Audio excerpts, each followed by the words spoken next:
Bienvenidos a la segunda sesión de Sistemas Embebidos, donde daremos un paso crucial en nuestra comprensión de las plataformas que los ingenieros usan en el mundo real. En esta clase exploraremos dos grandes familias tecnológicas, el hardware programable y las computadoras de una sola placa, conocidas por sus siglas en inglés como SBC.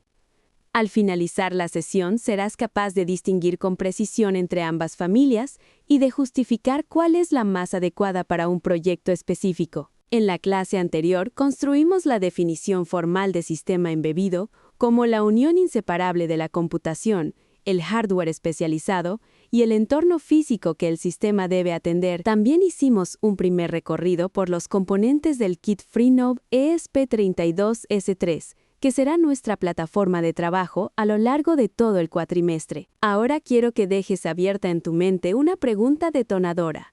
Si el ESP32S3 ya es un sistema embebido completo, ¿por qué algunos proyectos profesionales prefieren usar una Raspberry Pi en su lugar? El propósito central de esta sesión es que aprendas a distinguir con precisión entre las plataformas de hardware programable y las computadoras de una sola placa, aplicando criterios de selección a casos reales. En el plano conceptual revisaremos las características técnicas de cada familia, las herramientas de software que las acompañan y el proceso formal de selección de plataformas. En el plano práctico, aplicarás esos criterios para justificar con argumentos técnicos cuál plataforma elegirías ante una necesidad tecnológica concreta. La sesión de hoy tiene 7 momentos claramente organizados que iremos recorriendo uno a uno para construir tu comprensión de forma progresiva y sólida. Comenzaremos definiendo cada familia de plataformas por separado. Luego las compararemos frente a frente con una tabla técnica y 6 criterios de selección. Cerraremos con la construcción colectiva de una matriz de decisión aplicada a 2 casos reales y con la vista previa del quiz que habrá al inicio de la clase 3. Cuando hablamos de hardware programable en el contexto de los sistemas embebidos, nos referimos esencialmente a los microcontroladores, dispositivos que concentran en un único chip todo lo que una aplicación necesita para funcionar. Ese chip contiene el núcleo de procesamiento, la memoria de trabajo, la memoria de programa, los periféricos de comunicación y los conversores analógico-digitales, todo en un solo encapsulado. La idea clave que debes retener es que el microcontrolador ejecuta su programa directamente desde la memoria flash interna, sin necesitar ningún sistema operativo de propósito general, lo que le da control total y determinismo sobre el hardware. El diagrama que ves en pantalla representa la arquitectura interna de un microcontrolador típico. Observa cómo todos los bloques, la CPU, las memorias y los periféricos, están conectados por un bus interno que circula por el interior del chip. Arriba del bus se ubica el núcleo de procesamiento junto a las memorias, las RAM para datos temporales, la flash para el programa y la ROM con valores de fábrica. Debajo del bus encontramos los periféricos que nos permiten interactuar con el mundo exterior, los pines de entrada y salida digital, los conversores analógicos, los protocolos de comunicación y los temporizadores, y todo eso cabe físicamente en unos pocos milímetros cuadrados. El hardware programable tiene un conjunto de características que lo hacen insustituible en ciertos escenarios de ingeniería. La primera y más importante es que opera sin sistema operativo, en lo que los especialistas llaman modo bare metal, o como máximo con un sistema de tiempo real muy ligero como FreeRTOS. Esa ausencia de sistema operativo le da 2 ventajas críticas: un determinismo temporal altísimo con respuestas a interrupciones en el orden de los microsegundos y un consumo eléctrico extremadamente bajo, del orden de microamperios cuando está en modo de reposo profundo. A esto se suma que arranca en milisegundos, integra decenas de periféricos dentro del mismo chip y se programa principalmente en C o C++, usando entornos como el Arduino IDE o el ESP-IDF de Espressif. Para que entiendas que el hardware programable no es un concepto abstracto sino una familia amplia de productos, quiero mostrarte 3 representantes concretos que probablemente ya conoces o escucharás muchas veces en tu carrera de ingeniería. El Arduino Uno es el referente educativo por excelencia, modesto en recursos pero perfecto para aprender los fundamentos. El ESP32S3 que usaremos en este curso suma conectividad Wi-Fi y Bluetooth en el mismo chip y el STM32H7 es el referente de la industria de alta gama con velocidades cercanas al medio gigahertz. Los tres comparten la misma filosofía de operación, son un solo chip que ejecuta un programa directamente sobre la flash, simplemente difieren en escala de recursos, precio y ecosistema de desarrollo. El módulo que usaremos durante todo el cuatrimestre es el ESP32S3 Bloom 1, diseñado por Espressif y documentado en detalle en la sección Preface de nuestro tutorial. Este módulo integra un procesador de doble núcleo extensa LX7 capaz de operar hasta 240 MHz, junto con 512 KB de SRAM interna, 384 KB de ROM y una flash externa de 8 MB, más 45 pines GPIO con soporte para ADC, DAC, SPA, I2C, I2S y el protocolo RMT. Una advertencia importante desde este momento: si tu módulo utiliza PESRAM de tipo OPI, los pines GPIO 35 al 37 quedan reservados internamente y no puedes usarlos en tu aplicación.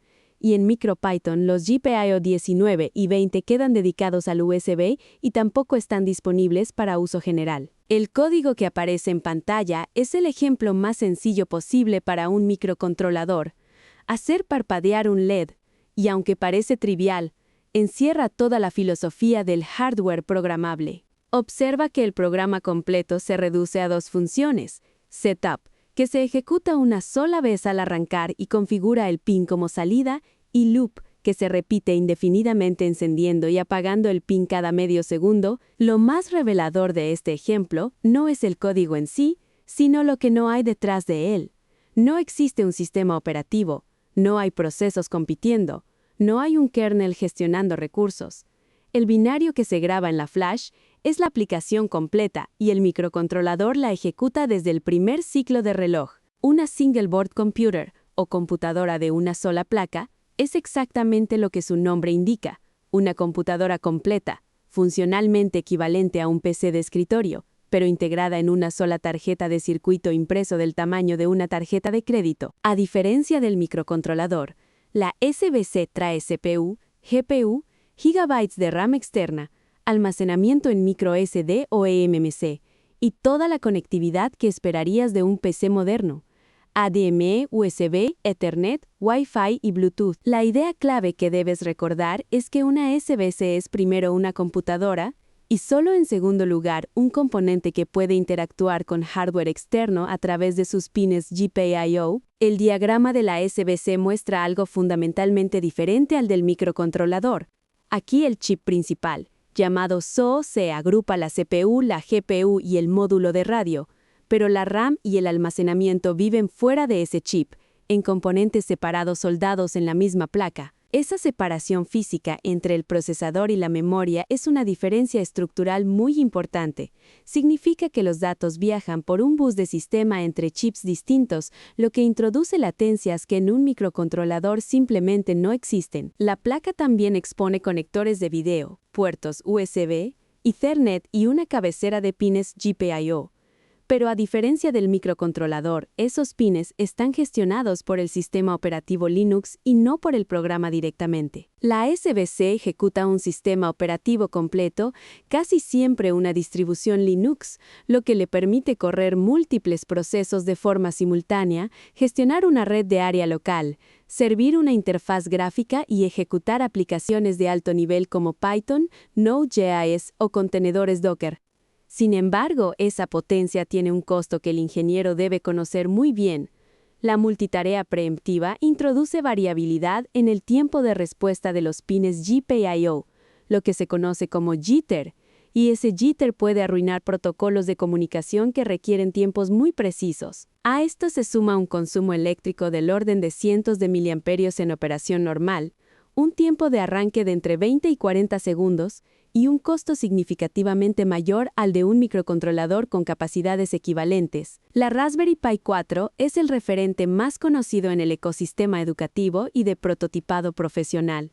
Con un procesador de 4 núcleos ARM Cortex A72 a 1.5 GHz, hasta 8 GB de RAM y toda la conectividad de un PC moderno. La BeagleBone Black es una alternativa menos conocida, pero muy relevante para aplicaciones industriales porque incorpora 2 unidades de tiempo real programables, llamadas PRU, que le permiten ejecutar tareas con tiempos deterministas, incluso estando bajo Linux.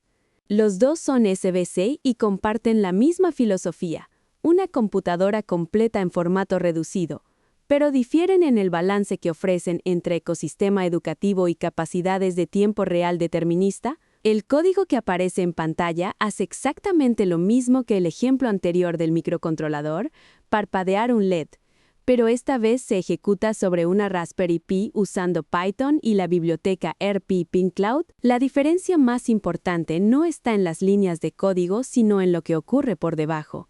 Este script de Python convive con decenas de procesos del sistema operativo que compiten por la CPU, por la memoria y por el acceso al hardware. Eso explica por qué ese retardo de medio segundo puede variar ligeramente en la realidad.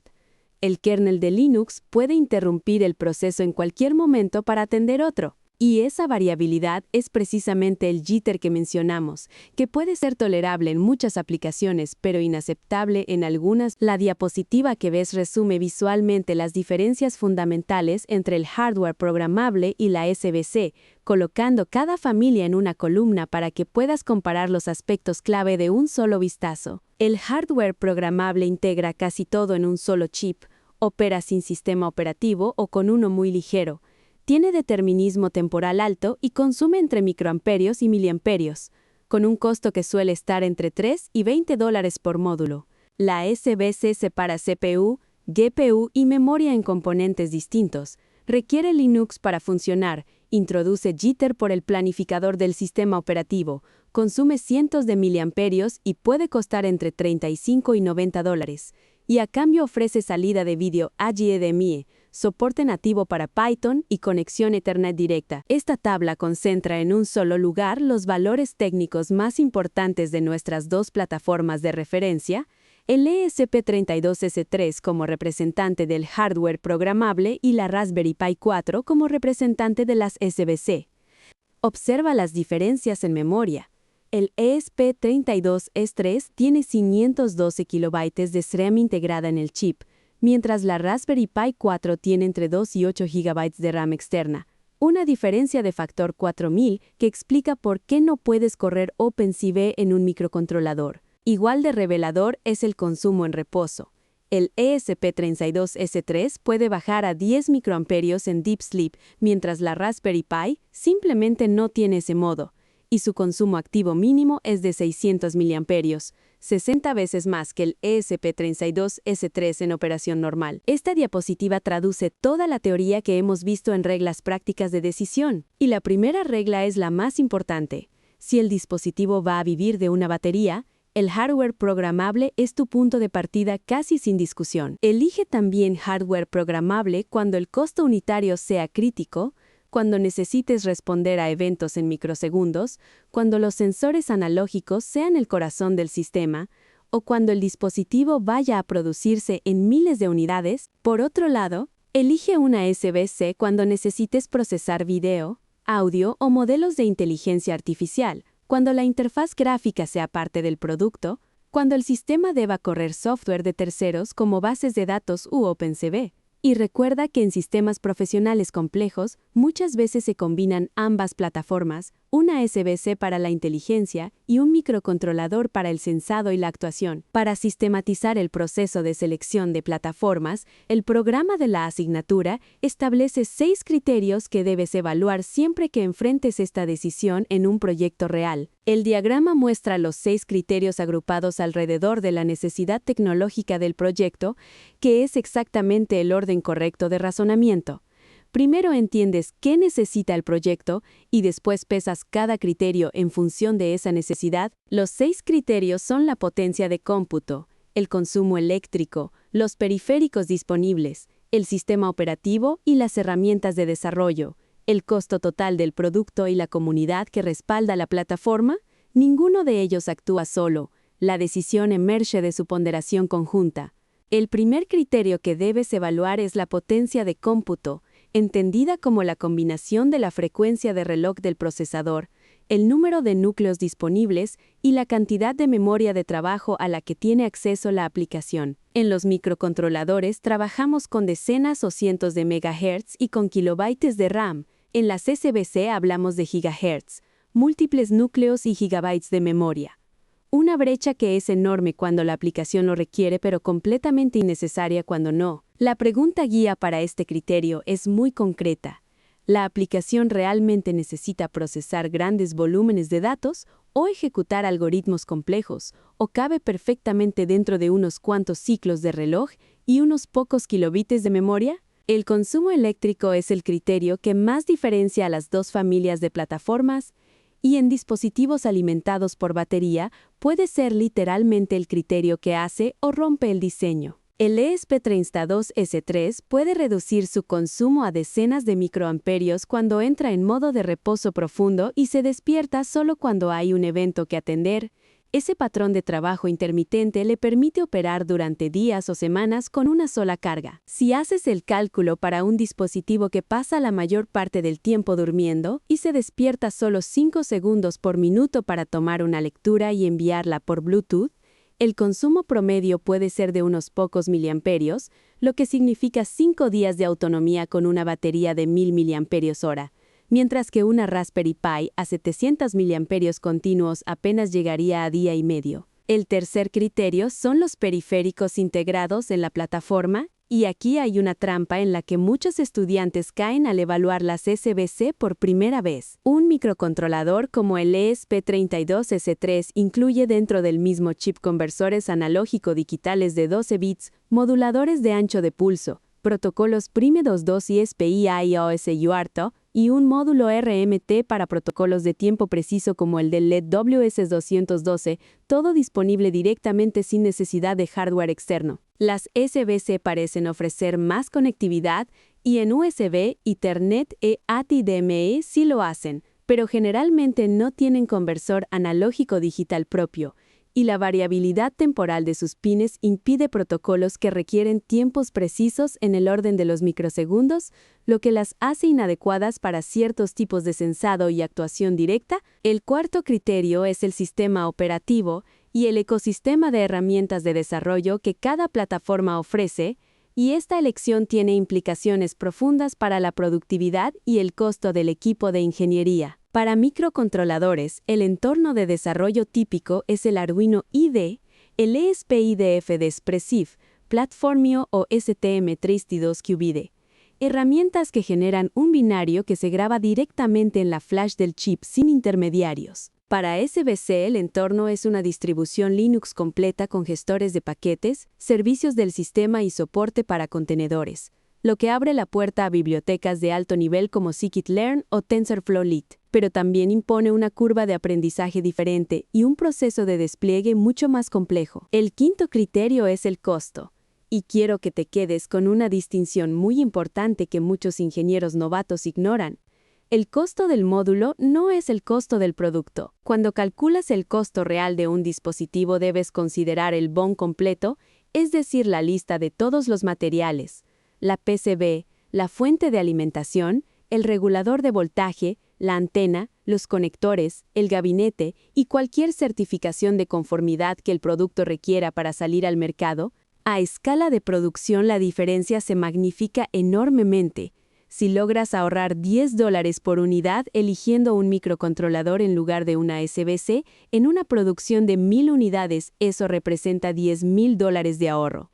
Y en 100,000 unidades, $1,000,000. El sexto y último criterio es la comunidad y el ecosistema que respalda la plataforma, y aunque puede parecer el menos técnico de todos, en la práctica tiene un impacto enorme en la velocidad y el costo del desarrollo. Una plataforma con una comunidad activa te ofrece miles de ejemplos de código, bibliotecas ya probadas, respuestas rápidas en foros y tutoriales actualizados, lo que puede reducir semanas de trabajo a horas cuando te encuentras con un problema. Para este curso elegimos el ESP32S3, precisamente porque combina capacidades técnicas avanzadas con una de las comunidades más activas del ecosistema embebido, el soporte oficial de Arduino IDE, la documentación de Expressif y el conjunto completo de prácticas del tutorial de Freenode forman juntos un ecosistema muy sólido para aprender y desarrollar. Una matriz de decisión es una herramienta de ingeniería que nos permite comparar alternativas tecnológicas de forma estructurada, transparente y reproducible, es decir, que cualquier otra persona que revise tu trabajo pueda entender cómo llegaste a tu conclusión. El procedimiento tiene 5 pasos. Primero listas los criterios relevantes para el proyecto. Luego asignas a cada criterio un peso que refleja su importancia relativa.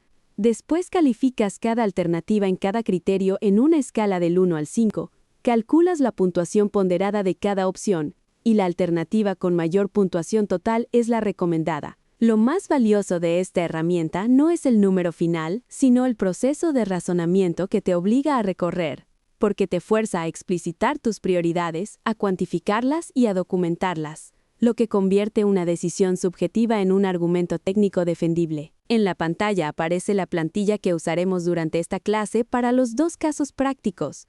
Observa que tiene una fila por criterio, cada una con su peso porcentual asignado, y 2 columnas de evaluación, una para el ESP32, S3 y otra para la Raspberry Pi 4.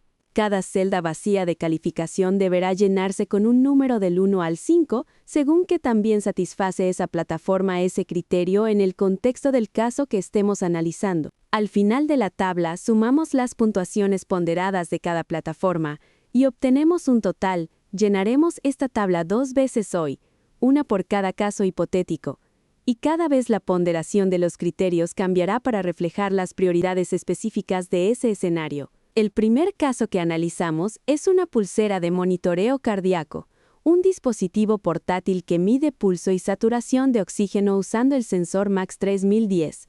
Registra datos durante 8 horas con una batería tipo botón y envía resúmenes por Bluetooth de baja energía al teléfono del usuario.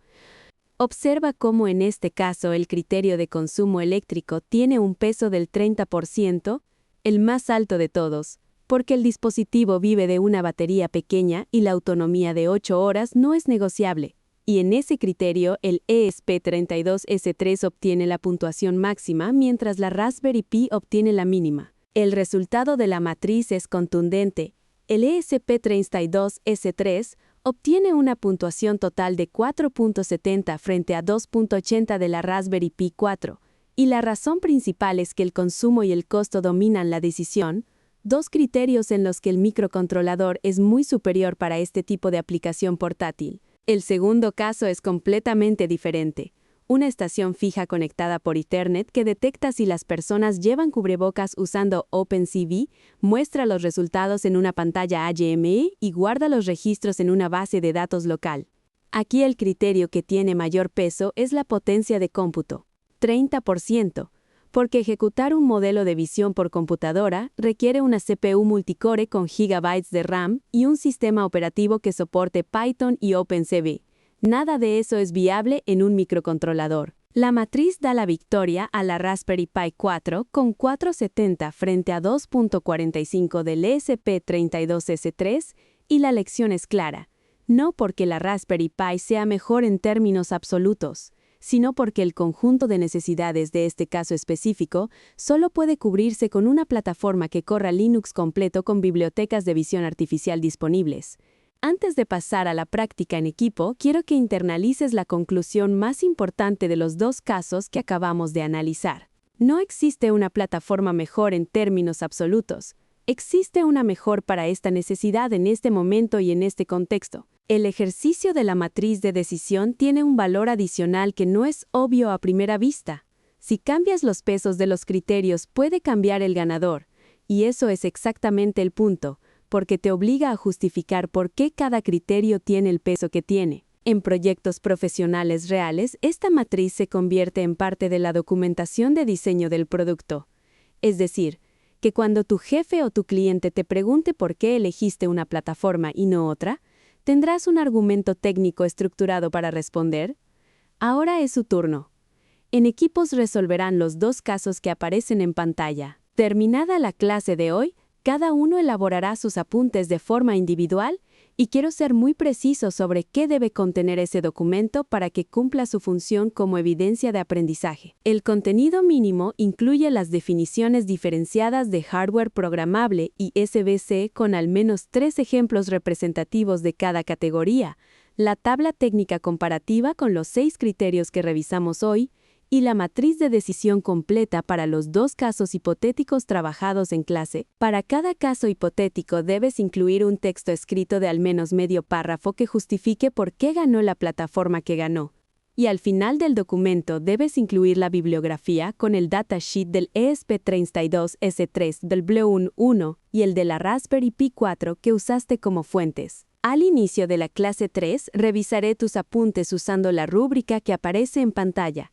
Y quiero que la conozcas hoy para que puedas autoevaluar tu trabajo antes de entregarlo. Los 2 criterios con mayor peso son la presencia de la matriz comparativa completa con 6 o más criterios técnicos, que vale el 30%, y la justificación escrita de al menos 2 casos hipotéticos con argumentos coherentes y fundamentados, que vale otro 30%. El 40% restante se distribuye entre la distinción clara y bien ejemplificada de las 2 familias de plataformas, el uso correcto de terminología técnica como MCU, SOEC, RTOS, GPIO y ADC, y el orden, la limpieza y las referencias bibliográficas del documento. Además de los apuntes, al inicio de la clase 3 habrá un quiz individual de 5 reactivos que tomará 10 minutos.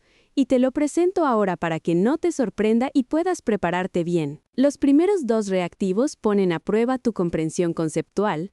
El primero te pide identificar qué característica no pertenece al hardware programable. El segundo te pide relacionar cada plataforma con su caso de uso típico. Los últimos 3 reactivos son de aplicación y análisis. Te piden justificar la selección de plataforma para un caso nuevo. Explicar por qué una Raspberry Pi tiene mayor jitter que un ESP32S3 al manipular pines y reflexionar sobre el efecto que tiene cambiar el peso de un criterio en el resultado de la matriz. En la clase 3 profundizaremos en la arquitectura interna del ESP32S3, nos enfocaremos en sus núcleos extensa LX7, en la organización de sus buses, en sus periféricos más importantes y en el procedimiento formal de selección de microcontroladores. Haremos un recorrido detallado por el mapa de pines del módulo usando la sección Preface, Notes for GPIO del tutorial PDF, que es el documento que acompaña nuestro kit físico. Para llegar bien preparado a esa sesión necesitas traer los apuntes terminados porque se recogen al inicio. Tener descargados y abiertos en tu computadora los datasheets del ESP32S3 Bloom 1 y de la Raspberry Pi 4. Y haber revisado físicamente tu kit Freenov ESP32S3. Las referencias que aparecen en pantalla son los documentos técnicos que respaldan todo el contenido de esta clase, y quiero que los conozcas porque los usarás repetidamente durante el cuatrimestre. Los más importantes para tu trabajo inmediato son el datasheet del ESP32S3 Bloom 1 y el del chip ESP32S3, ambos publicados por Espressif y disponibles de forma gratuita en los enlaces de la diapositiva. Esos documentos son la fuente primaria de todo lo que aprendemos sobre la plataforma. También forman parte de las referencias el tutorial de Freenov que ya conoces, la hoja de datos de la Raspberry Pi 4 y 2 libros de referencia sobre Internet de las Cosas que usaremos en la unidad segunda del curso. Con esto cerramos la sesión de hoy. Fue una clase con mucha información, pero con una idea central muy clara.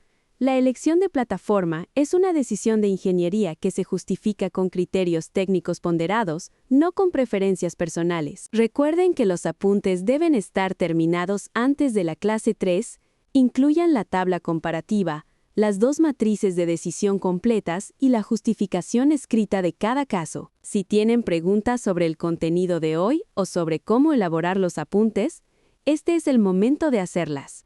Nos vemos en la próxima sesión.